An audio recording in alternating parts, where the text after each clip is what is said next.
the right stuff. But there is another side to Cooper's lifetime in aviation, one that for years he would only discuss with close friends, until now. It involves his personal encounters with UFOs. For him, it began in 1951 while flying in Europe for the U.S. Air Force. There, Cooper and other pilots witnessed an incident that has never been officially explained.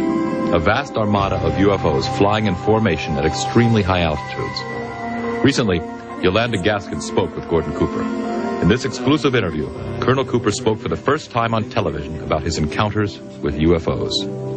I've read about this incident you had in 1951, and you said you saw literally hundreds of unidentifiable flying objects. Yes, they were flying quite high. How high we couldn't tell because we couldn't get anywhere near their altitude. But they were either very large craft way up or smaller craft still well above what we could get to. For a day and a half, all of this happened.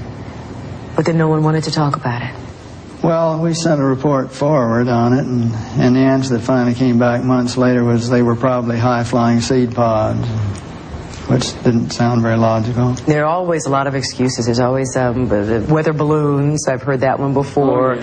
In 1951, you couldn't even get close to the things that were flying overhead. You or anyone else that was flying. They were faster, higher. 6 years later, Cooper again encountered a UFO. This one definitely was not a weather balloon. While supervising flight testing at Edwards Air Force Base, his military camera crew actually filmed an unidentified saucer-shaped object landing near the site. As they were sitting there filming, a little saucer came from, I say little saucer, it was a saucer, came flying over their heads, put down 3 little landing gear and landed right out on the dry lake bed. And they picked up their cameras and started over toward it, filming as they went. And when they got in fairly close to it, it lifted up, put the gear back in the wheel wells, tipped up, and took off at a great rate of speed. And so they came into my office and told me what had happened, and I sent them over to develop the film. And then had to go through all the proper regulations of reporting this, and we wound up having to send the film forward to Washington in the base jet airplane, and I don't know whether anyone's ever seen it since. Now, the vehicle that you just described, how similar was it to the very first sighting that you had back in 1951? Quite similar. It was basically the same plan-form vehicle. They were double saucer, lenticular. But if you're going to be going in and out of atmospheres like Earth or other places might have, you certainly need a little more aerodynamic type of vehicle. And the saucer has the capability of going through the air at tremendous rates of speed and handling the bow and trailing wave without making shock waves. So it can be very silent while traveling at big rates of speed through the atmosphere. But sightings of UFOs weren't limited to the military.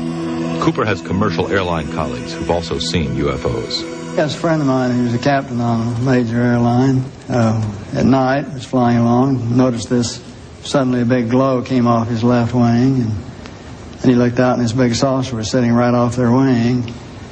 And so he turned slide toward it and it moved away, and turned back and it moved back in position, and turned to his co-pilot and said, do you see what I see? And he said, oh God, yeah, I do. And it trailed along with him for quite a period of time, then tipped up, climbed very steeply away.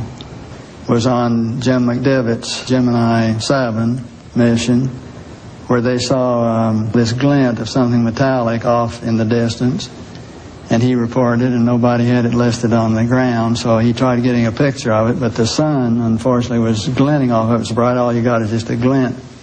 There was no detail on what it was, but never any further sighting at all on it. Years later, Cooper approached the United Nations with a proposal for a committee that would explore the UFO phenomenon. All right, now tell me about the letter to the UN. Well, the letter to the UN was in conjunction with a meeting that I had with Kurt Waldheim and the Security Council of the UN to try to encourage the UN to establish a committee to start comparing notes and data and information, and to really look into all of this from an unbiased, neutral point of view. Here's a quote from your letter. I believe that these extraterrestrial vehicles and their crews are visiting this planet from other planets and are obviously a little more advanced than we are here on Earth. And are you saying that's exactly why governments have been trying to keep this information private, because of that obvious advancement? Very possibly, right.